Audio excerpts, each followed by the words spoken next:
Friends, ఈ రోజు కూడా ఒక చక్కటి స్పైన్ చిల్లింగ్ హర్రర్ స్టోరీతోని నేను మీ ముందుకైతే వచ్చేసాను. నేను మీ అంజని, మీరు చూస్తున్నది SRK హర్రర్ స్టోరీస్. స్టోరీలోకి వెళ్ళబోయే ముందు నాదొక చిన్న రిక్వెస్ట్ అండి. మీరు లైక్ తో పాటు హై పాయింట్స్ కూడా వేయండి. హై పాయింట్స్ వేయడం వల్ల ఛానల్ అయితే ముందుకు వెళ్తుంది. ఇంకా కొత్తగా చూస్తున్న వాళ్ళు ఛానల్ ని సబ్స్క్రైబ్ చేసుకోండి. మీరు సబ్స్క్రైబ్ చేసుకోగానే పక్కన ఒక బెల్ ఐకాన్ కూడా అపియర్ అవుతుందండి. అది హిట్ చేసినట్లయితే నేను పెట్టే ప్రతి వీడియో నోటిఫికేషన్ మీ వరకు అయితే వచ్చేస్తుంది. మరి మీకు జరిగిన రియల్ హర్రర్ ఇన్సిడెంట్స్ నాతో షేర్ చేసుకోవాలి, మన ఛానల్లోని స్టోరీగా వినాలి అనుకుంటున్న వారు డిస్క్రిప్షన్ బాక్స్లోని నేను నా ఇన్స్టాగ్రామ్ లింక్ని అయితే ప్రొవైడ్ చేస్తున్నాను. అక్కడికి వచ్చి మీ స్టోరీస్ని నాతోనైతే షేర్ చేసుకోవచ్చు. మరి ఇంకెందుకు ఆలస్యం, లేట్ చేయకుండా ఈరోజు వీడియోలోకి అయితే వెళ్ళిపోదాం.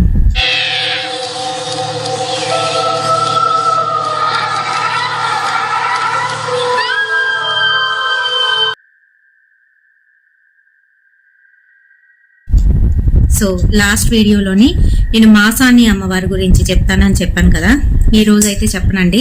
దాని గురించి ఇంకా ఫుల్ డీటెయిల్స్ తెలుసుకొని రేపైతే నేను అప్లోడ్ చేస్తాను ఆ వీడియోని ఫుల్ ఫ్లెడ్జ్డ్గాను. సో ఈ రోజు మనము ఒక చక్కటి హారిఫైయింగ్ ఇన్సిడెంట్ గురించి అయితే తెలుసుకుందాము. ఈ 90s లో జరిగిన ఒక రియల్ ఇన్సిడెంట్ అండి. అదేంటి అని అంటే, మాకు తెలిసిన వాళ్ళు ఇల్లు అయితే అద్దెకిద్దాం అనుకున్నారు. ఎంతనాళ్ళ నుంచో ఆ ఇల్లు అలానే ఉండిపోయింది. వాళ్ళే ఊరు వెళ్ళినప్పుడల్లా కూడాను ఇంటిని బాగు చేసుకోవడం, ఆ వారం రోజులు నెల రోజులు ఆ పండగ అయినంత వరకు వాళ్ళు ఉండి అక్కడ అన్ని కూడా చేసుకొని అందరూ గెట్ టుగెదర్ లాగా అక్కడ అంతా కూడాను ఇంట్లోనే చక్కగా చేసుకొని వచ్చేసేవారు. ఇంకా ఇల్లు ఒక 1 year అలానే క్లోజ్డ్ గానైతే ఉండేదన్నమాట. ఇంకా ప్రతిసారి కూడాను ఇలానే అయిపోతుంది. ఇల్లు చాలా పెద్దదండి. వీళ్ళు కావాలంటే ఒక పోర్షన్ అంతా కూడాను అద్దెకి ఇచ్చేసుకొని మరొక పోర్షన్ వీరు అలానే అట్టి పెట్టి ఉంచుకోవచ్చు అనమాట. మరి అయితే ఆవిడ ఏమనుకున్నారు అని అంటే, ఇల్లు అద్దెకి ఇచ్చేద్దాం అని చెప్పేసి వాళ్ళ హస్బెండ్ తోనైతే చెప్పారు. మరి సరే, ఎవరైనా నమ్మకస్తులు ఇంకా మనకి బాగా తెలిసిన వాళ్ళు ఇంటిని బాగా చూసుకుంటారు అనుకున్న వాళ్ళకి ఇద్దాము అని వాళ్ళిద్దరూ అయితే డిసైడ్ అయ్యారు. అయితే గౌరీ అని ఒక అమ్మాయి అయితే వీళ్ళకి పనికి అయితే వచ్చేదన్నమాట. వాళ్ళు కొండవాళ్ళు, అక్కడ పని కోసం వీళ్ళ ఇంటికి వచ్చి వాళ్ళు వచ్చినప్పుడల్లా ఆ అమ్మాయి పని చేసి ఇంటిని శుభ్రం చేసుకొని నీట్గానైతే ఉంచేది. అయితే ఈ జానకమ్మ గారికి ఆ గౌరీ గుర్తొచ్చింది. అవును, నిజమే కదా, గౌరీ వాళ్ళకి ఇస్తే మనకి ఎంతో కొంత అద్దె వస్తుంది, ఇల్లు శుభ్రంగా ఉంచుతుంది గౌరీ అని అనుకున్నారు. ఇంకా అనుకున్నదే తడవుగా గౌరీకి అయితే రమ్మని అన్నారు. తను వచ్చింది. వచ్చి, అమ్మ ఎందుకు పిలిచారు, ఏంటి, ఎక్కడైనా శుభ్రం చేయాలా అని అంటే, శుభ్రం చేయడం కాదు, మేము ప్రతి సంవత్సరం కూడాను ఇంటిని అలానే వదిలేసి వెళ్ళిపోతున్నాము, ఇల్లంతా కూడా పాడైపోతుంది, సంవత్సరానికి ఒకసారి నువ్వు వచ్చి మళ్ళీ అన్ని శుభ్రాలు చేసిన తర్వాత మేము ఇంట్లోకి అయితే రాగలుగుతున్నాము, అందుకనే ఇంటిని అయితే అద్దెకిద్దాం అనుకుంటున్నాము, ఒక పోర్షన్లోని మా సామాన్ అన్ని కూడా పెట్టేసి అది అలానే వదిలేద్దాము, అందులోని మేము వచ్చినప్పుడు క్లియర్ చేసేసి నువ్వు సర్దేసి ఉంచు కానీ మిగతా పోర్షన్ అంతా కూడాను నువ్వు వాడుకోవే అని చెప్పి గౌరికి అయితే ఆవిడ అంది జానకమ్మ. అంటే సరేనమ్మా, నేను మీరు ఎంత అద్దె అడుగుతారో ఏంటో అని అంటే, నాకు పెద్దగా అద్దె అవసరం లేదు, ఎంతో కొంత ఇస్తే చాలు, ఇంటిని మటుకు శుభ్రంగా చూసుకోవే అని ఆవిడైతే ముందే చెప్పేసింది. చెప్తే సరేనమ్మా అని చెప్పి గౌరీ ఏం చేసింది, మా ఆయన్ని అడిగేసి చెప్తాను మీకు అని చెప్పేసి వెళ్ళి అడిగింది. వాళ్ళ ఆయన కూడాను సరే నాకేం పర్వాలేదు, ఇక్కడికి అక్కడికి పెద్ద దూరం ఏం కాదు, తీసుకుందాం, ఇంట్లో దిగుదామా అని అనుకున్నారు. అయితే ఈ జానకమ్మ వాళ్ళు ఆ మర్నాడు వెళ్ళిపోవాలన్నమాట. మళ్ళీ రిటర్న్ ఊరికి అయితే వెళ్ళిపోవాలి. గౌరీని పిలిచి అయితే శుభ్రం చేసేసుకో అని చెప్తే, పాపం ఆ రోజు మొత్తం తెల్లవారి నుంచి సాయంత్రం వరకు ఇంటిని శుభ్రం చేసేసుకొని ఇల్లంతా కడిగేసుకొని ముగ్గులవి పెట్టుకొని మరి ఇంట్లోకి దిగాలి కదా, పాలు పొంగించాలి కదా, అందుకని అన్ని ఏర్పాట్లు సన్నాహాలు అయితే చేసేసింది. చేసేసి సాయంత్రం వాళ్ళ ఇంటికి అయితే వెళ్ళిపోయింది. ఇంకా తెల్లవారైతే వాళ్ళు పాలు పొంగించడానికి రావాలన్నమాట. ఇందుకీ రావట్లేదు, అంతకీ రావట్లేదు. 5:30 అయితే అయిపోయింది. వాళ్ళు పెట్టిన ముహూర్తం అయితే అయిపోయింది. వీళ్ళు కూడా ఊరైతే వెళ్ళిపోవాలి. ఇదేంటి గౌరీ రావట్లేదు, ఏమై ఉంటుందని చెప్పేసి వాళ్ళ పిల్లల్ని పంపిస్తే అప్పుడు తెలిసిన విషయం ఏంటి అని అంటే, గౌరీ భర్త ఎవరైతే ఉన్నాడో ఆ అబ్బాయి బస్సులో వస్తుండగా చనిపోయాడు. ఎలా చనిపోయాడో ఏమైందో ఎవరికీ తెలియదు. అయ్యో ఎంత పని అయిపోయింది, అందరం ఒకసారి వెళ్ళి గౌరిని పరామర్శించి వద్దామండి అని చెప్తే జానకమ్మ గారి భర్త ఇంకా మిగతా ఫ్యామిలీ మెంబర్స్ అందరూ కూడా వెళ్ళి ఆవిడనైతే ఓదార్చారంట. అయితే వాళ్ళందరూ వెళ్ళి పాపం గౌరిని అయితే ఓదార్చారు. మరి ఇల్లు అలానే తాళం వేసి వెళ్ళిపోవడానికి వాళ్ళకి మనసు ఒప్పట్లేదు. గౌరికి తాళాన్ని ఇచ్చేసి, గౌరీ మిగతా పనులన్నీ కూడా చూసుకో గౌరీ, మేము పెద్ద కర్మనాడు వస్తాము, నువ్వు ఆ ఇంట్లోకి షిఫ్ట్ అయిపో, మాకేమీ అభ్యంతరం లేదు, నువ్వు డబ్బులు ఇచ్చినా ఇవ్వకపోయినా ఆ ఇంటిని శుభ్రంగా నీ ఇంటిలాగా అయితే చూసుకో అని ఆ పెద్ద ఆవిడైతే చెప్పారంట. చెప్తే ఇంకా ఆవిడ బాధలో ఉంది, భర్త పోయాడనే బాధలోని ఏడుస్తూ కూర్చుందంట. కూర్చుంటే బాధపడకలే అని చెప్పేసి ఏదో చెప్పి వాళ్ళు అర్జెంటుగా మరి వెళ్ళిపోవాలి కాబట్టి, పైగా వీళ్ళు చుట్టాలు కూడా కాదు కాబట్టి ఇంక వాళ్ళు బయలుదేరి వెళ్ళిపోయారు. ఇక మరి 12వ రోజుకి మళ్ళీ పెద్ద కార్యం ఉన్నాడు. మళ్ళీ తిరిగి అయితే వాళ్ళు రావడం జరిగింది. ఎందుకనంటే మరి ఇంట్లో పనిచేసే అమ్మాయి, పైగా భర్త చనిపోయాడు కాబట్టి ఇంతో అంతో సాయం చేయాలి అనే ఉద్దేశంతో వీళ్ళు మళ్ళీ వెనక్కి అయితే వచ్చారు.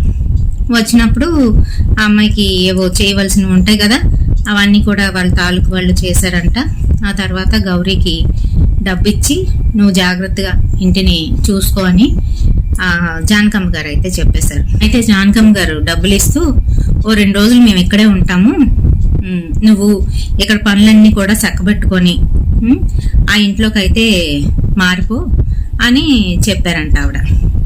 సరేనమ్మా అనేసింది. ఆ తర్వాత ఆ రోజు సాయంత్రం వాళ్ళ ఇంట్లో చుట్టాలు గిట్టాలు అందరూ కూడా వెళ్ళిపోయారు.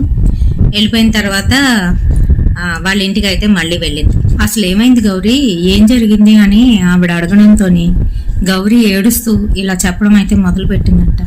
అమ్మ ఏం చెప్తాను, 10 సంవత్సరాల నుంచి నా భర్త నన్ను చాలా హింసలు పెడుతూ ఇంకో దాన్ని మరిగి నన్ను అయితే ఇబ్బందులు పెట్టేశాడు, అది కూడా మా గూడెందాయే అంటూ చెప్పడం అయితే మొదలు పెట్టిందంట. అదేంటి అని అంటే వాళ్ళ గూడెం అమ్మాయే మరొక దగ్గర అయితే ఉంటుంది. అయితే ప్రతి వారం కూడాను వీళ్ళ దగ్గర పండినవన్నీ కూడాను, కొండ మీద పండినవన్నీ కూడాను, చింతపండు కావచ్చు, లేదనంటే సీతాఫలాలు, ఇలాంటివన్నీ కూడా పండిస్తారనమాట. కొండ మీద న్యాచురల్ గా పండుతాయి అవి. అవి కిందకి తీసుకొచ్చి అమ్మడం అయితే జరుగుతుంది. మరి అలానే ప్రతి వారం కూడాను వీళ్ళు కిందకి తీసుకొచ్చే సమయంలోని ఆ గూడెం నుంచి ఆ అమ్మాయి కూడాను వచ్చి అమ్ముతూ ఉంటది అనమాట. దానికి పెళ్ళైపోయింది.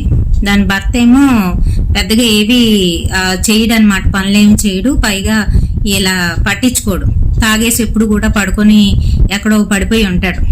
ఇది ఇంటిని పోషించుకొని వస్తుంది. దానికి ఒక అమ్మాయి అయితే ఉంది, వీళ్ళకేమో 2 పిల్లలు, 2 పాపలే. అయితేనేమో ప్రతి వారం కూడాను పైనుంచి కొండ మీద నుంచి కిందకి దిగి వీళ్ళు సంత దగ్గర అమ్ముతూ ఉంటారు. అలా అమ్మే సమయంలోనే ఏంటంటే పరిచయం అయింది అది. ఈ అమ్మాయి ఏంటంటే గౌరీ ప్రతిసారి అమ్మడానికి అయితే వెళ్ళదు, ఎప్పుడో ఒకసారి వెళ్తుంది, ఒకసారి ఇంట్లో ఉండిపోతుంది పనులుంటే. అయితే అలా వెళ్ళినప్పుడే అవతల అయితే పరిచయం అయింది. ప్రతి వారంను శనివారం సంతగా అయితే వెళ్ళేవారు. అయితే అక్కడి నుంచి కొండ మీద నుంచి మామూలుగా ఇవన్నీ మోసుకొని రావడమే. ఆ తర్వాత కింద అన్ని అమ్మేసుకొని సాయంత్రం గట్ల వాళ్ళకి కావాల్సినవి సరుకులు ఏవో ఉప్పులు పప్పులు ఉంటాయి కదా, అవి కొనుక్కొని మళ్ళీ ఎక్కేస్తూ ఉంటారు అనమాట.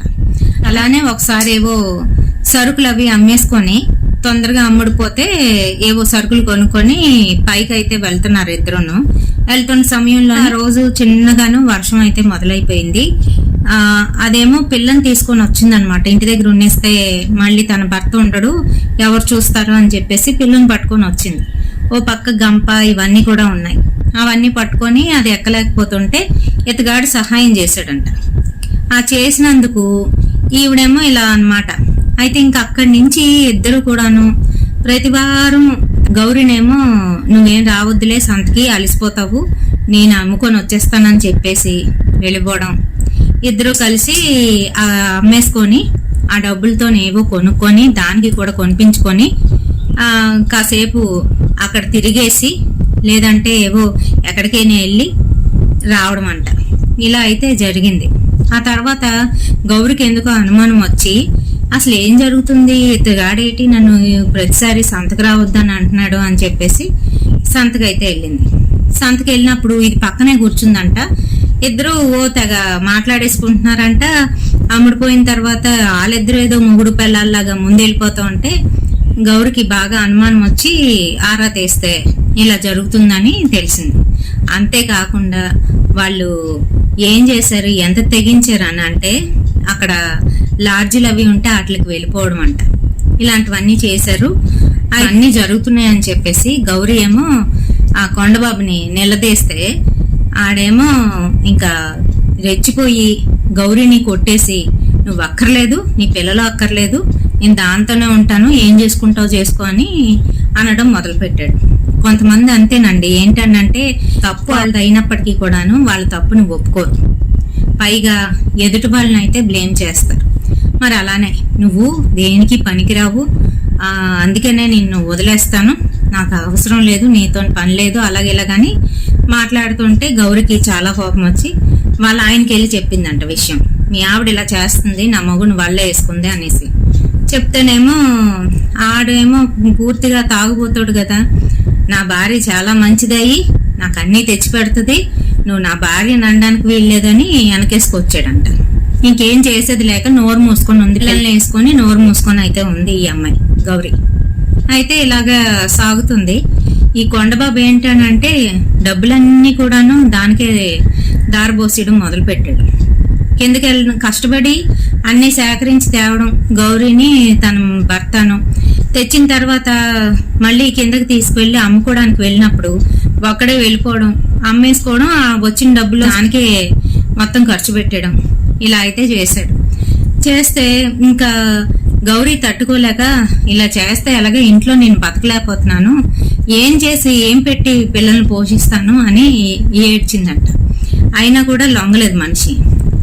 అయితే గౌరీ వాళ్ళ అత్తగారు చాలా మంచి ఆవిడ ఇలా జరుగుతుంది, ఇంటికి డబ్బులు ఇవ్వట్లేదు, కొడుకొక్కడే తీసుకొచ్చి రావాలి సంపాదన, తన భర్త కూడా లేడు, అయితే పిల్లలకి ఇబ్బంది అయిపోతుంది, ఏంటి వాళ్ళ కోడలు కూడా ఇబ్బంది పడుతుంది.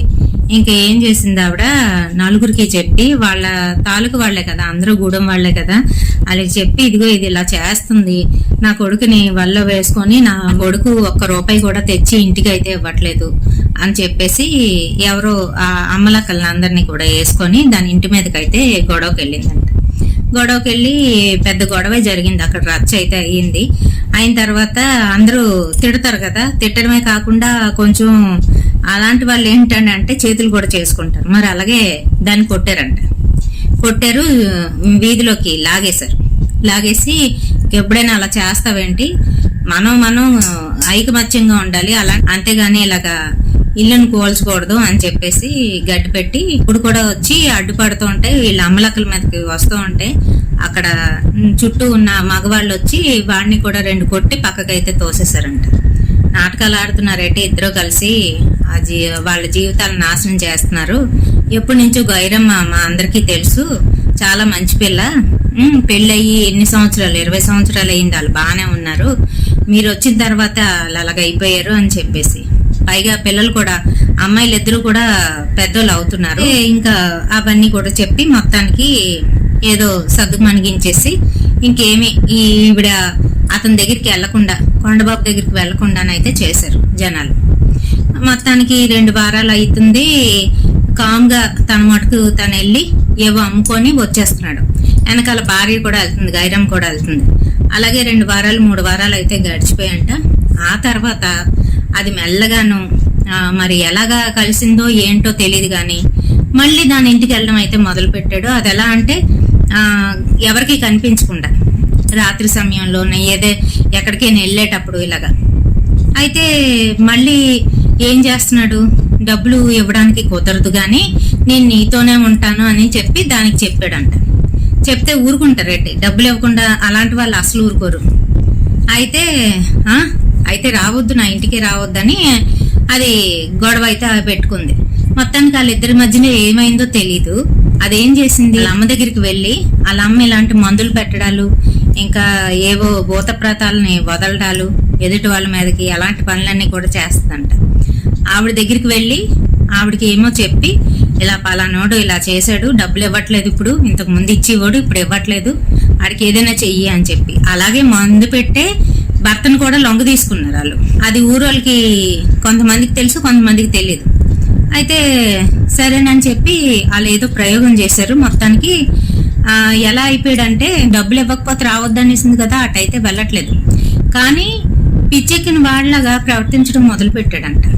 అదేంటి అని అంటే, రాత్రి సమయంలో నిద్ర పట్టేది కాదంట, పడుకున్నాడు లెగిచిపోయి ఊరు చివరికి వెళ్ళిపోవడం, నెక్స్ట్ ఏమో అక్కడ ఏదో చిన్న చెరువు లాంటిది ఉంటే అందులోకి దిగిపోవడం. అది కాకుండాను వాళ్ళందరికీ వేరే దగ్గర శవాన్ని పాత పెడతారండి. వాళ్ళకి ప్రత్యేకించి బరిల్ గ్రౌండ్ ఉంటుంది మనలాగే, అది కూడా కొండ మీద అనమాట ఒక చోట. అక్కడికి వెళ్ళిపోయి అక్కడ కూర్చుండి కూడంట, ఏడ్చి కూడంట, ఏవేవో చేస్తున్నాడంట. ఇలాంటివన్నీ కూడాను చేస్తుంటే ఏమైపోయింది ఏటని గౌరీ అయితే భయపడిపోయింది. మొత్తానికి వాళ్ళ అత్త గౌరీ ఇద్దరు కలిపి హాస్పిటల్ అంటే తిప్పారు. జ్వరాలు వచ్చేసేవి, తగ్గేవి కాదు. జ్వరంతో పాటు మోషన్స్ పట్టుకుండేవంట, అవి కూడా తగ్గేవి కాదంట. దాంతో పాటుగాను వామిటింగ్ చేసుకునేటప్పుడు ముక్కులో నుంచి నోట్లో నుంచి రక్తం అయితే వచ్చేదంట. అయితే హాస్పిటల్ తీసుకెళ్తే డాక్టర్ల మటుకు అన్ని చూసి ఏం లేదు, వేడి వలన అలాగ అవుతుంది అని చెప్పేవారంట. మొత్తానికి ఏదైందో తెలియదు గాని ఆ రోజు కూడా అలాగే ముందు రోజు ఇల్లు ఖాళీ చేసి వీళ్ళ దగ్గరికి వచ్చేద్దాం అనుకున్నారు కదా. అందుకనే గౌరీ కూడా ఏంటనంటే, వీళ్ళు ఇల్లు ఖాళీ చేసి మా ఇంట్లోకి వచ్చేయండి అని చెప్తే సంతోషపడింది. ఆ గూడెం నుంచి బయటపడిపోతే సంతోషంగా ఉండొచ్చు తన భర్తతోని అని అనుకుంది.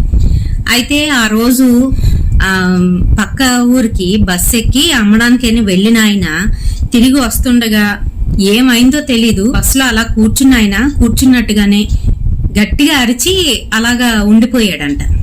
ఉండిపోయేసరికి అందరూ వెళ్ళి చూసేసరికి అప్పటికే చనిపోయాడంట.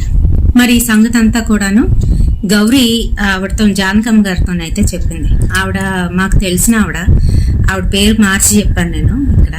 అయితే ఇలాంటివి జరుగుతాయండి మన సిటీస్ లోనే కాదు, విలేజెస్ లో ఇంకా అలాగే అలాంటి కొండ ప్రాంతాల్లో కూడాను ఇలాంటివి చాలానే జరుగుతాయి.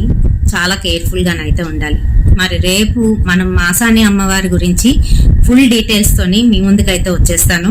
ఈ రోజు వీడియో ఎలా ఉంది అనేది కామెంట్ సెక్షన్ లో కామెంట్ అయితే చేయండి. రేపటి సరికొత్త వీడియోతోని మళ్ళీ మీ ముందుకైతే వచ్చేస్తాను. Until then by.